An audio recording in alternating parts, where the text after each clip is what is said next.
الرحمن الرحيم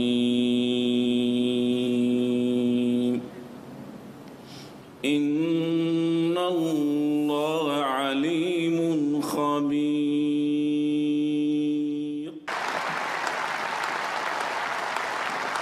Rangatirama Inareo. What words adequately express the pain and suffering of 50 men, women and children lost and so many injured? Prime Minister Jacinda Ardern of New Zealand was greeted with a standing ovation as she took to the stage to address a crowd in a remembrance service in honor of 50 people killed in the country's worst terrorist attack in Christchurch 2 weeks ago. The service is known as We Are One.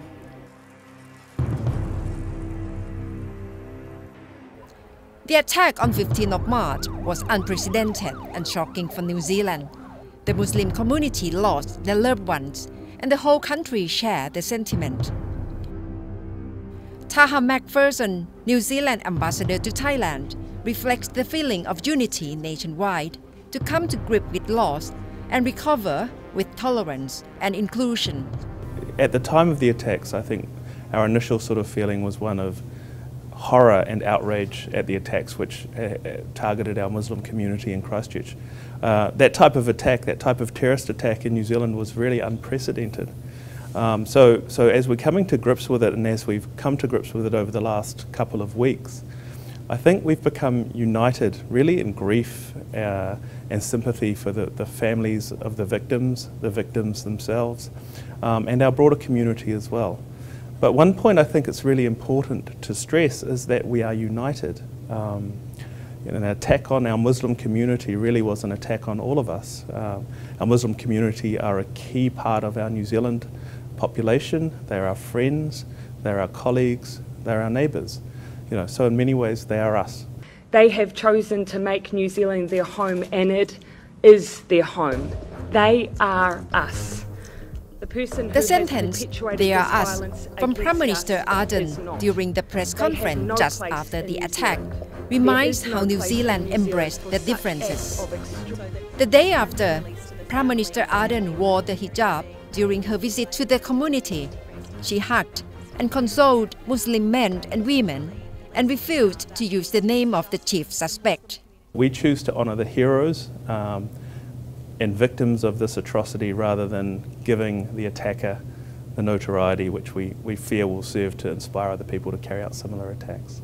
Obviously, that's the sentence that people around the world really appreciate. Prime Minister Jacinda Ardern, that she said she won't name the attacker, but she will recognize the name of the victims. What's the mood among people in the country in terms of appreciation of her leadership, of her being Prime Minister? Yeah, I think it's very. She's seen very strong support. Again, no leader wants to be having to lead the response of a country at a time like this, because the tragedy, as I said, is for us it's unfathomable. It's never happened in New Zealand's history.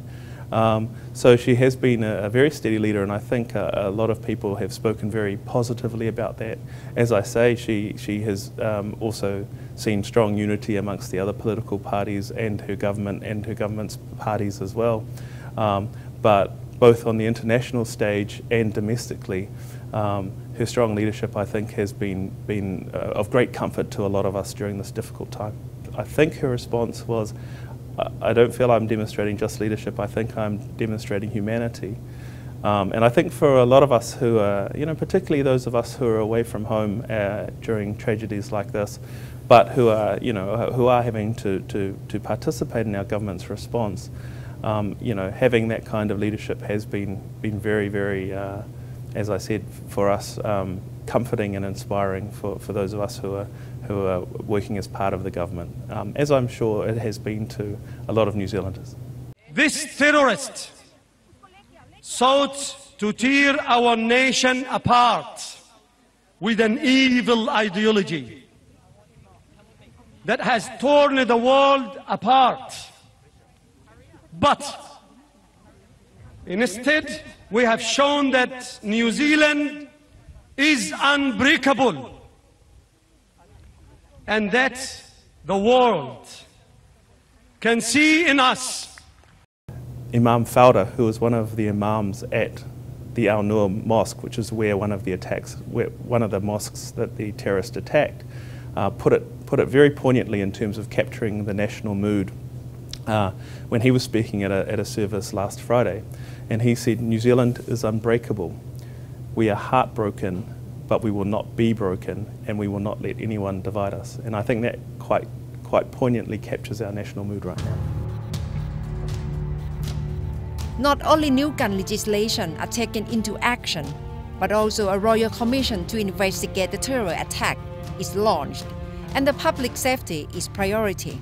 While New Zealand is moving on together, the ambassador thanks to the support and comforting messages from international communities. Our whole country has been very united around this. You know, we're a country that has welcomed people from abroad. We're 200 different nationalities, 160 different languages. We have always welcomed people and embraced them, and we have been very clear that we are determined not to allow this attack to undermine our society, which is one based on tolerance and religious inclusion.